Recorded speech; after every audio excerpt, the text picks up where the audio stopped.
cartoon, but it took mechanical effects expert Kit West and his crew almost 3 months to design and build the set's collapsing walls, shooting darts, and 800-pound rolling boulder. On film, it looked pretty simple, but it was one of those things where we had to have the ball completely controlled so that if Harrison Ford in any way slipped or fell down, the whole thing had to come to a halt. Kit worked closely with director Steven Spielberg during filming, setting bar rooms on fire, exploding bullet holes in walls, and blowing up just about everything imaginable.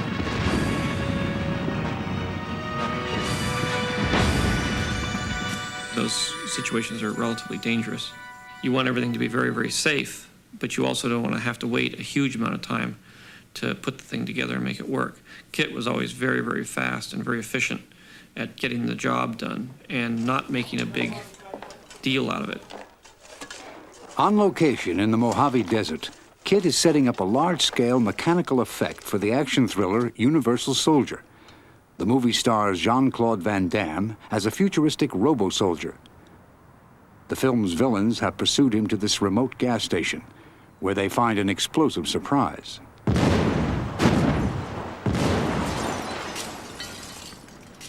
What looks like uncontrolled destruction is really an illusion. The explosion will be on the screen for just 10 seconds, but Kit and his crew have spent several weeks preparing every detail of the blast, down to the split-second timing. Plastic pipes set into the ground in front and back of the gas station are filled with 85 gallons of gasoline. Hundreds of feet of a rope-like explosive called primacord are strategically placed throughout the structure and will literally rip the walls and ceiling apart. A variety of other pyrotechnic charges and chemicals will provide just the right look to the explosion. From the color and size of the fireball to the amount of sparks and smoke, each phase of the blast will be ignited by a detonator, wired to a firing board which will be operated a safe distance from the set. It'll be a series of 3 explosions, very quickly, all in the same shot, boom, boom, boom.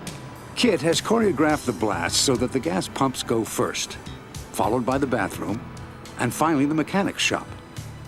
A cannon inside this pickup truck will also be triggered, launching the vehicle through the exploding roof.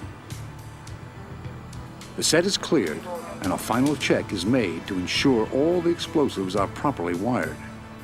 Kit will have just one try at this special effect. There will be no second takes.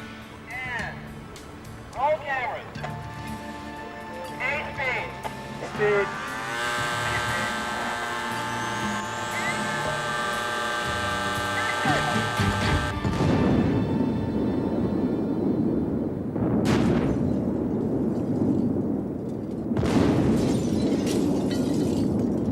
It's like first night jitters in a theatre when the curtain goes up, because you do have butterflies. When you press that button, if it doesn't go, you are in trouble. On the other hand, the wonderful thing is that if everything works well, you have that tremendous elation. You know, you're the number one for a few minutes.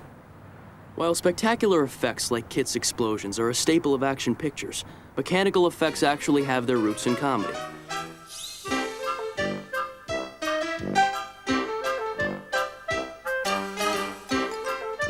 Silent screen star Snub Pollard used mechanical props to create his biggest laughs.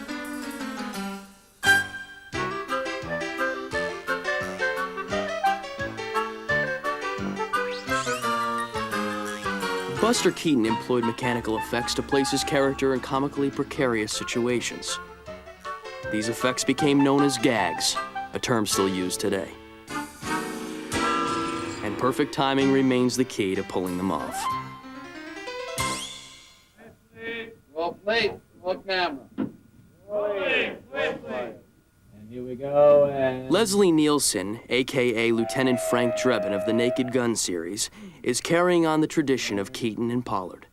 When anybody talks about effects in comedy, you automatically go back to the days of silent films. Buster Keaton, the stuff that he did with the building, for example, falling in Bango, and Can you imagine, having to be in an exact spot with that thing falling? Because if it missed by a fraction of an inch, you have a broken shoulder or a broken head.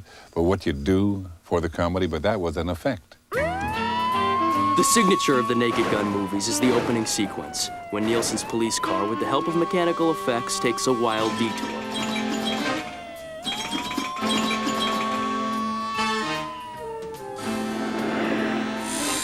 For Naked Gun 33 1/3, the vehicle's final destination is a familiar-looking dinosaur theme park.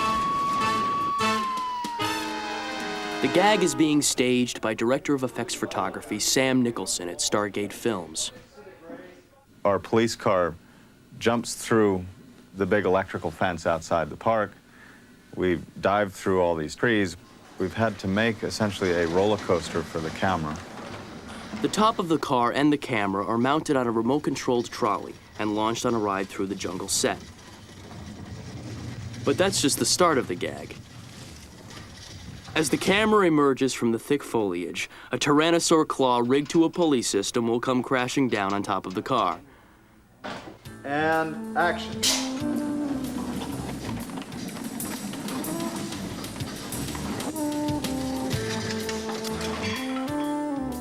When you're the one who calls action, it's exciting. And what we do is we shoot it as filmmakers. Sam and his crew have created an illusion that has one purpose: to make the audience laugh.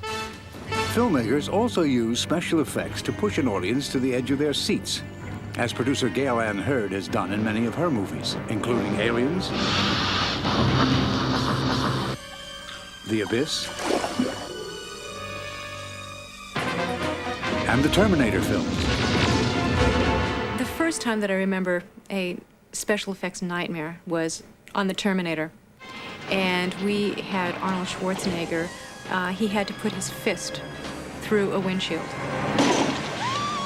Of course, it was not an easy thing to do, and it turned out we could not do that on the move. And instead, what we had to do was have the car stationary, have a hydraulic ram push through the window with a fist that simulated Arnold's fist, and we had to put a painted brick wall on a truck that drove by, simulating movement. Filmmaking is not about having a cyborg Terminator come in, open the door, walk across the room, and sit down and shake your hand. It's about creating the illusion in the audience's mind that that's what they've seen.